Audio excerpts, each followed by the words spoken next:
ಈಗಾಗಲೇ ಇದರ ಕುರಿತಾಗಿ ಅನೇಕ ಗಣ್ಯಮಾನ್ಯರು ಈ ಒಂದು ವಿಚಾರದ ಬಗ್ಗೆ ಭಾಳಷ್ಟು ವಿಸ್ತಾರವಾಗಿ ತಿಳಿಸಿದ್ದಾರೆ. ಮನುಷ್ಯನಿಗೆ ನೀರಿನ ಎಷ್ಟು ಅವಶ್ಯ ಅಂತಂದರೆ ಅದಕ್ಕೆ ಹೇಳ್ತಾರೆ ಜೀವಜಲ ಅಂದರೆ ನಮಗೆ ಅತ್ಯಂತ ಮಹತ್ವವಾಗಿರುವಂಥದ್ದು ನೀರು. ಹಿಂದೆ ನಾವು ಹಿರಿಯರಿಗೆ ಗೊತ್ತಿರುತ್ತೆ, ಯಾಕೆಂತಂದರೆ ಹಿಂದೆ ಎಲ್ಲಾದರೂ ಸ್ವಚ್ಛ ನೀರಿದ್ದರೆ ಅದನ್ನು ಕುಡಿತಾಯಿದ್ರು, ನೇರವಾಗಿ ಕುಡಿತಾಯಿದ್ರು.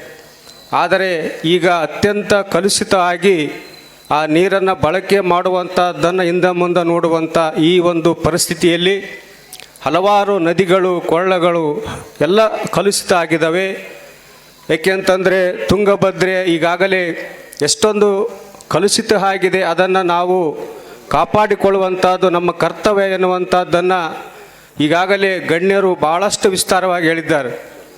ಏಕೆಂತಂದರೆ ಪ್ರಕೃತಿ ಏನಪ್ಪ ಅಂತಂದರೆ ನಮಗೆ ಅವಶ್ಯಕತೆ ಅವಕಾಶ ಕೊಟ್ಟಿದೆ. ಇವತ್ತು ನೀರಾಗಿರ್ಬೋದು, ಗಾಳಿ, ವಾತಾವರಣ ಎಲ್ಲವೂ ಕೂಡ ದೇವರು ಕೊಟ್ಟಂಥ ಒಂದು ನಮಗೆ ಕೊಡುಗೆ. ನಾವು ಏನಪ್ಪ ಅಂತಂದರೆ ಅದನ್ನು ಅಧಿಕಾರ ಚಲಿಸ್ತಾ ಇದ್ದೀವಿ. ಆದರೆ ಅವಕಾಶ ಕೊಟ್ಟಿದೆ ನಮಗೆ. ಆ ಅವಕಾಶವನ್ನು ಸದ್ಬಳಕೆಯನ್ನು ನಾವು ಮಾಡಿಕೊಂಡು ನಮ್ಮ ಮುಂದಿನ ಪೀಳಿಗೆ ಕೂಡ ಅದನ್ನು ಮುಂದುವರಿಸಿಕೊಂಡು ಮುಂದಿನ ಪೀಳಿಗೆ ಕೂಡ ಸ್ವಚ್ಛವಾದ ನೀರು ವಾತಾವರಣವನ್ನು ನಾವು ಕೊಡಬೇಕಾಗಿರೋದ್ರಿಂದ ನಮ್ಮ ಕರ್ತವ್ಯ ಏನಪ್ಪ ಅಂತಂದ್ರೆ ಈ ಜಲ ಮಾಲಿನ್ಯವನ್ನು ತಡೆದು ಅದಕ್ಕೆ ಪರಿಸರಕ್ಕೆ ನಾವು ಕೂಡ ಋಣಿಯಾಗೋಣ ಎನ್ನುವಂಥ ಮಾತನ್ನು ತಿಳಿಸಿ ಈಗಾಗಲೇ ಎಲ್ಲ ಹಿರಿಯರು ಹೇಳಿದ್ದಾರೆ. ಅದು ನಮ್ಮ ಕರ್ತವ್ಯ ಕೂಡ. ಆ ಕರ್ತವ್ಯವನ್ನು ನಾವು ನಿಭಾಯಿಸೋಣ.